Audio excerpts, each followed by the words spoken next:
Western countries faced new challenges after the war on terror ended. The Russian President, Vladimir Putin, seeking to restore the glory days of the Soviet Union, seized the territory of Crimea in 2014 from its neighbour Ukraine. Sanctions were imposed on Russia that did nothing to deter Putin.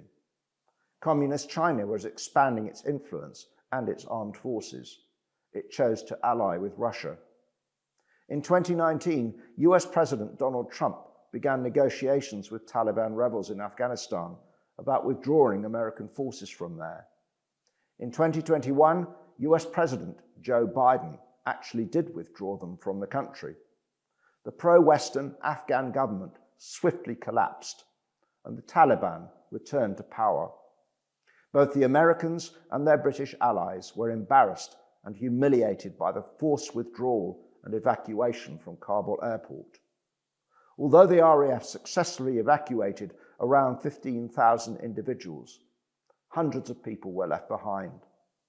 Britain had been involved in the Afghan war for 20 years at a cost of £30 billion, only to see its enemies triumph. A secret and expensive scheme was launched to evacuate Afghans who had worked with British forces and their families, and whose name had been accidentally leaked by email. In March 2022, Russia launched a full-scale invasion of its neighbour Ukraine. NATO countries, including Britain, supplied weapons, ammunition and military equipment to the Ukrainians so that they could resist Russian aggression. 200 Ukrainian pilots were trained in Britain by the RAF on Grob Tutor aircraft like this. One said, "The course has been challenging and enjoyable. It has made me a better pilot. I am grateful to the UK for its support to Ukraine." In November 2024, Donald Trump was re-elected US President. He sought to bring an end to the Ukraine war by negotiating with Russia. The President cast doubt on whether America would come to the aid of NATO allies if they were attacked.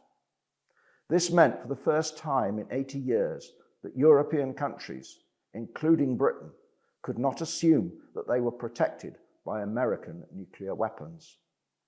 Trump demanded that NATO allies increase the amount they spent on defence, and the British government responded by cutting foreign aid and raising defence spending.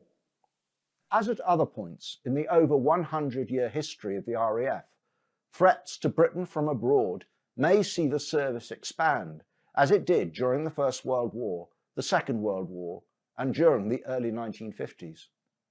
What is certain is that whatever the future brings, the men and women of the Royal Air Force stand ready to serve their country bravely, just like their forebears.